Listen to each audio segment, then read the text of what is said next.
Bonjour, nous sommes le lundi 16 juin 2025. Nous avons réalisé notre dernière vidéo il y a environ 2 mois. Et donc, dans cette vidéo que nous avons enregistrée le 7 avril, j'expliquais à cette époque, on avait fait une émission avec Nicolas Bouvier, que Israël et les États-Unis se préparaient à bombarder l'Iran. Donc, je pensais que les événements se mettraient en place début mai, environ entre le 10 et le 15, et en fait, souvent, j'ai constaté que les choses, telles que je les prévois, arrivent, mais arrivent avec un petit décalage parce qu'il y a toujours des éléments que l'on ignore ou qui interviennent d'une façon un peu fortuite. Et là, en l'occurrence, on voyait que l'équipe de Trump voulait obtenir des négociations. En réalité, tout ça, c'est du pipeau. Ce qu'ils veulent, c'est faire que l'Iran soit détruit sur le plan militaire et économique. L'histoire des centrifugeuses, de la bombe iranienne, c'est un prétexte. C'est un prétexte pour détruire ce pays sur le plan économique et militaire, tout simplement parce que l'Iran représente depuis plusieurs années un danger pour Israël. Et donc, nous sommes restés maintenant depuis 2 mois sans faire de vidéo. Et donc aujourd'hui, nous avons décidé de faire quelque chose un petit peu différent. D'abord, je dois dire que, entre-temps, j'ai accordé depuis le début de l'année beaucoup d'interviews à des chaînes sur YouTube et des stations qui sont relativement importantes. J'ai fait ainsi une émission en janvier avec le dialogue franco-russe, une interview qui a été très bien regardée, qui est actuellement à 116 000 vues. Et suite à cette interview, nous avons eu une demande d'un éditeur suisse pour traduire le livre que j'ai écrit en italien et probablement un peu après en russe. Donc je reçois encore cette semaine la personne qui est envoyée par cet éditeur. Et donc l'ouvrage que j'ai écrit va être traduit en italien et puis probablement après en russe. Et donc j'ai réalisé depuis le début de l'année plusieurs interviews importantes avec Omerta, mais surtout avec une petite chaîne qui s'appelle Kentra Actu. C'est une chaîne qui, quand j'ai fait le premier interview il y a un peu plus d'1 mois, avait 49 000 abonnés et est montée maintenant à 76 000. Et les 2 vidéos que j'ai fait avec eux, une a fait 80 000 vues jusqu'à présent, et la deuxième est actuellement à 126 000 vues. Et donc, c'est quelque chose qui est important, puisqu'il est rare que l'on dépasse le nombre de vues par rapport au nombre d'abonnés. J'ai fait également une vidéo avec Excellence Tips, qui est une chaîne installée à Marrakech. Et là, sur la vidéo que j'ai faite sur l'Iran, nous sommes actuellement à 316 000 vues. Vous voyez, donc là, on commence à avoir une diffusion. Et donc, aujourd'hui, j'ai voulu refaire cette petite vidéo parce que, bien sûr, vous voyez ce qui se passe en Iran et en Israël. Et donc, les choses sont en train de basculer telles que je l'avais expliqué il y a plusieurs mois. J'avais expliqué au mois début août que Israël allait bombarder le Liban et ça a été fait avec peut-être 3 semaines de décalage, mais là c'est pareil. Et là ce matin j'ai reçu une demande d'interview d'une personne, un journaliste professionnel qui vient de s'installer à Moscou et qui veut faire une émission en direct. Vraisemblablement mercredi, donc nous ferons quelque chose d'important avec d'autres spécialistes. Et donc, dans cette émission que j'ai faite la dernière avec Nicolas Bouvier, j'avais donné des recommandations parce que, en fait, vous le savez, le but que je poursuis, c'est pas de faire de l'information pour l'information, c'est de donner vraiment des informations qui permettraient aux personnes de sauver leur famille le jour où ça sera nécessaire. Et donc, si on veut sauver sa famille, il faut d'abord avoir un minimum de connaissances dans le domaine dans lequel j'interviens, c'est-à-dire les conséquences d'une guerre nucléaire. Les gens ignorent tout de cela, et tout simplement parce qu'on leur raconte depuis très longtemps que une guerre nucléaire ne peut pas avoir lieu, que c'est impossible, etc. Eh bien là, nous sommes maintenant avec cette attaque de l'armée israélienne contre un pays souverain, l'Iran, qui en fait a toujours été raisonnable vis-à-vis d'Israël, bien que on sait qu'ils fournissent des mouvements qui sont présentés comme des mouvements terroristes, mais qui sont en fait des mouvements de résistance, parce que les Français oublient que pendant la guerre, la guerre qui nous a préoccupé, la Seconde Guerre mondiale, eh bien, tous les groupes de résistants en France étaient présentés par les Allemands et par le gouvernement en place comme des terroristes. Et donc, il y a toujours deux façons de voir les choses. Quand on est dans un pays qui est occupé, eh bien, forcément, oui, si on se révolte, c'est qu'on est résistant. Mais l'occupant va nous présenter comme un groupe terroriste. C'est le cas d'ailleurs du Hezbollah, c'est le cas de tous les mouvements qui sont décriés actuellement par nos médias, qui sont en fait des systèmes de propagande pro-israéliens.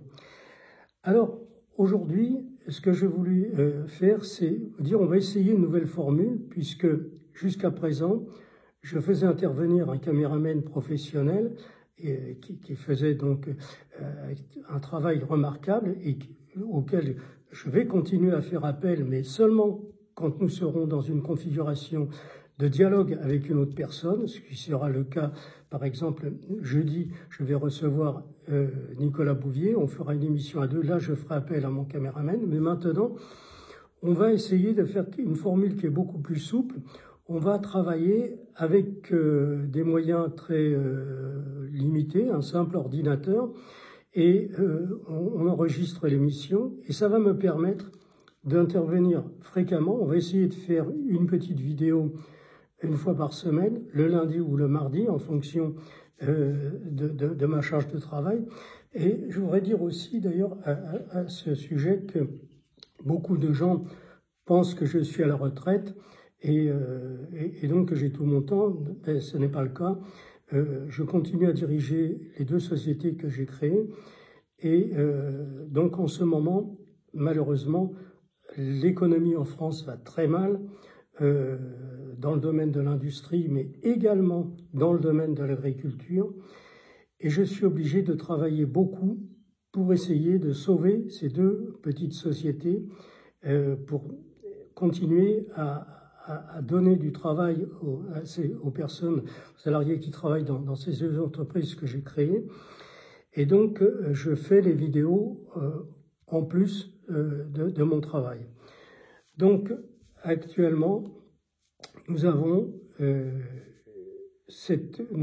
inaugurer en quelque sorte cette nouvelle formule de faire des petites vidéos courtes et qui vont nous permettre de tenir informés les abonnés qui se sont abonnés à notre chaîne.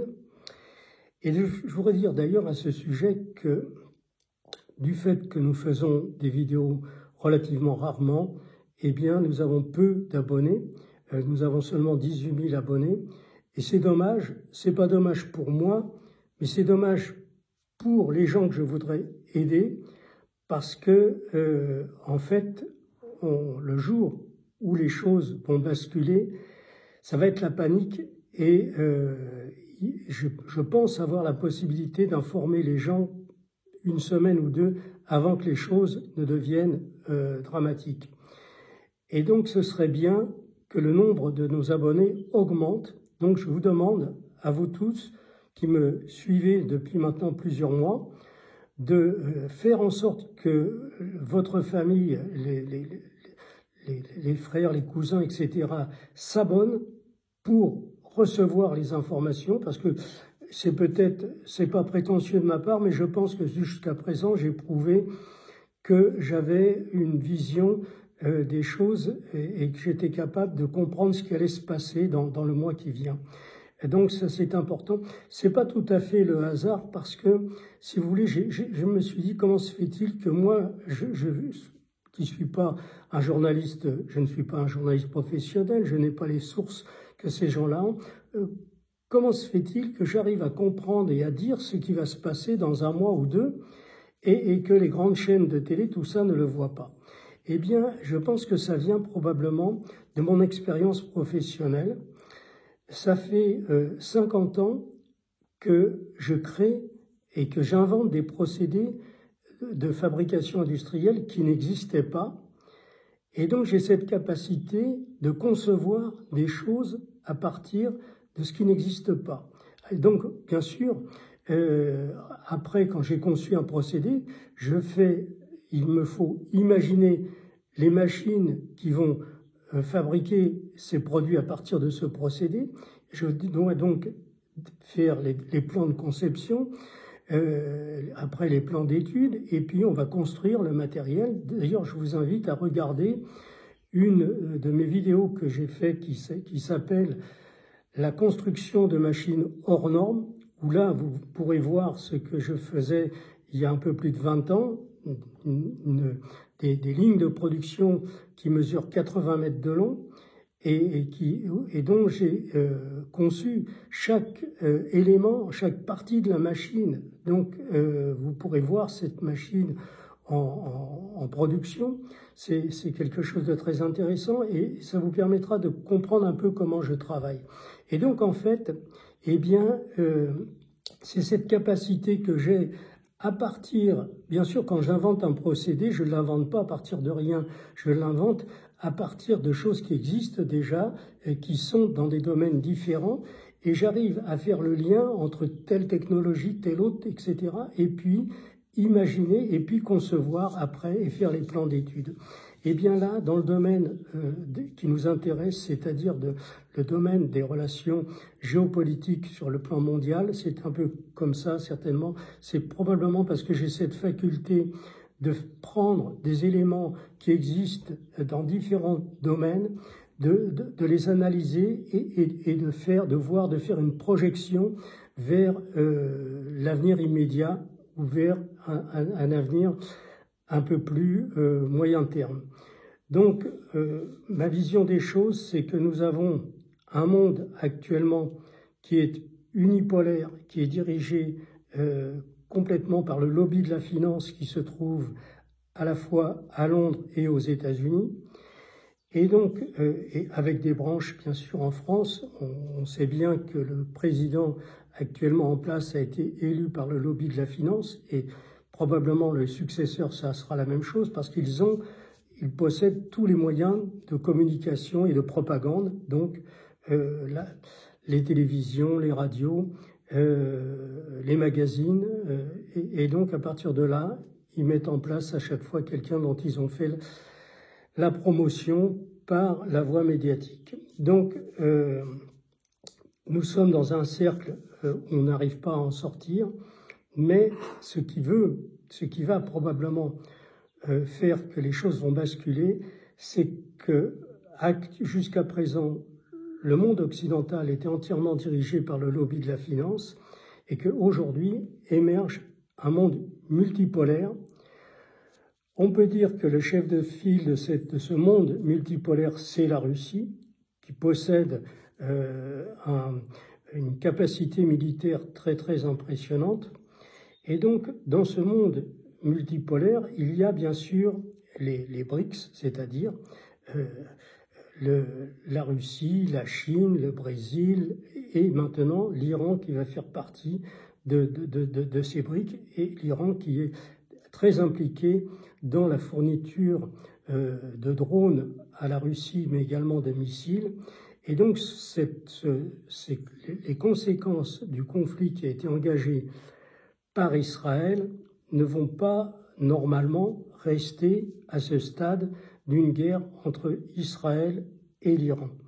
Alors, cette attaque que les Israéliens ont menée n'a pu se faire qu'avec la participation très active des États-Unis, de tous les services, non seulement de renseignement de la CIA, mais toute la technologie fournie par les satellites, par tous les radars qu'ils ont, et surtout, le bombardement a pu se faire à partir d'Israël que parce que toutes les bases qui sont autour de l'Iran américaines ont fait décoller des avions, des F-18 qui sont spécialisés pour le brouillage des radars, et donc ils ont saturé le ciel ils ont rendu aveugle le système de défense iranien, et comme ça, beaucoup de missiles ont pu atteindre leur cible, beaucoup d'avions ont pu se déplacer à proximité de l'Iran. Mais maintenant, nous sommes peut-être, probablement, partis pour un conflit de longue durée. Et en ce qui me concerne, je pense qu'Israël n'a pas les moyens matériels et humains pour résister à un conflit de longue durée. Ils ne tiendront pas la distance face à l'Iran. Et donc, en sachant cela, on peut analyser le fait que vraisemblablement, dans quelque temps, peut-être dans 1 mois, dans 2 mois, Israël décidera d'utiliser une partie de son matériel nucléaire, une partie de son arsenal nucléaire, qui a été, comme vous savez, je l'ai expliqué dans des vidéos précédentes, qui a été construit grâce à la complicité des réseaux israélites installés en France à cette époque-là et qui sont toujours présents.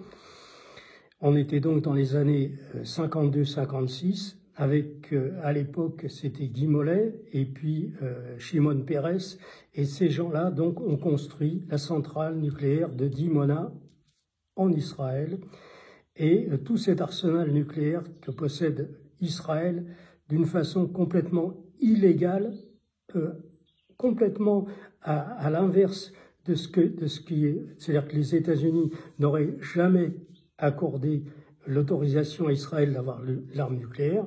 Et donc, comme j'ai expliqué dans des vidéos, c'est la France qui a procédé à tous les tests pour Israël, d'abord en Algérie, puis ensuite en Nouvelle-Calédonie, dans le Pacifique, dans les îles, dont le nom m'échappe, mais tout le monde sait les îles en question. Et donc, malheureusement, nous avons donc en quelque sorte, la France a une responsabilité dans le massacre qui se déroule actuellement à Gaza, car Israël n'aurait pas pu perpétrer le massacre de la population civile palestinienne s'il n'était pas protégé par cet arsenal nucléaire. Ils l'ont fait savoir aux dirigeants égyptiens, ils l'ont fait savoir aux dirigeants turcs et autres que si on vient les attaquer, eh bien ils utiliseront l'arme nucléaire. Alors actuellement, le conflit se déroule avec des armements conventionnels, mais je pense qu'au bout d'un moment, la puissance iranienne est tellement supérieure à la puissance israélienne que Netanyahou, qui est un fanatique, va décider d'utiliser l'arme nucléaire. Et donc, comment va-t-il procéder? Eh bien, sans aucun doute, avec des explosions à basse altitude. Et là, c'est un domaine que je connais bien. Ils ne vont pas détruire, si vous voulez, des installations dans le sol avec des armes nucléaires, puisqu'il y aurait en direction d'Israël un risque de retombées radioactives très importante. Ils utiliseront vraisemblablement des explosions à basse altitude. Et là, ce sera la fin d'un tabou pour beaucoup de personnes qui croient naïvement qu'une guerre nucléaire ne peut pas avoir lieu parce que ce serait la fin du monde. Eh bien, vous verrez que tout ça va être complètement cette vision des choses va être balayée par l'utilisation d'armes nucléaires employées par Israël. Alors, ça n'est pas une certitude. On ne peut pas, dans ce domaine, on ne peut prévoir que des probabilités qui peuvent être de 6 sur 10, 8 sur 10, c'est tout, parce qu'il y a toujours des éléments qui interviennent, qui sont extérieurs, que l'on ne peut pas, enfin en ce qui me concerne, je n'ai pas toutes les informations qui me permettraient de dire voilà, ça va se passer comme ça et comme ça, mais on peut supposer qu'il y a un risque, ce risque est important, est élevé. Donc, pour en revenir à notre petite chaîne, nous allons essayer de faire chaque semaine une petite vidéo, une trentaine de minutes, qui vous donnera des informations. Et ce que nous voulons, c'est augmenter le nombre de nos abonnés pour que, dans quelques mois, quand il y aura le risque, parce que, évidemment, il faut bien comprendre que là, nous sommes partis dans un système d'escalade. Et donc, la guerre entre Israël et l'Iran, pour l'instant, c'est entre Israël et l'Iran. Mais on peut imaginer que la Russie va petit à petit aider l'Iran parce que les États-Unis sont impliqués directement dans l'aide apportée à toute cette opération et donc vont peut-être eux-mêmes s'impliquer directement. Et donc, on va aller de semaine en semaine vers une escalade avec la possibilité, bien sûr, qu'à un moment ou à un autre, ça s'arrête parce qu'on aboutit à un accord. Ça, c'est toujours possible. Mais la probabilité actuellement, elle est plutôt en faveur d'une escalade progressive. Ils ne vont pas se limiter, si vous voulez, au site d'enrichissement d'uranium.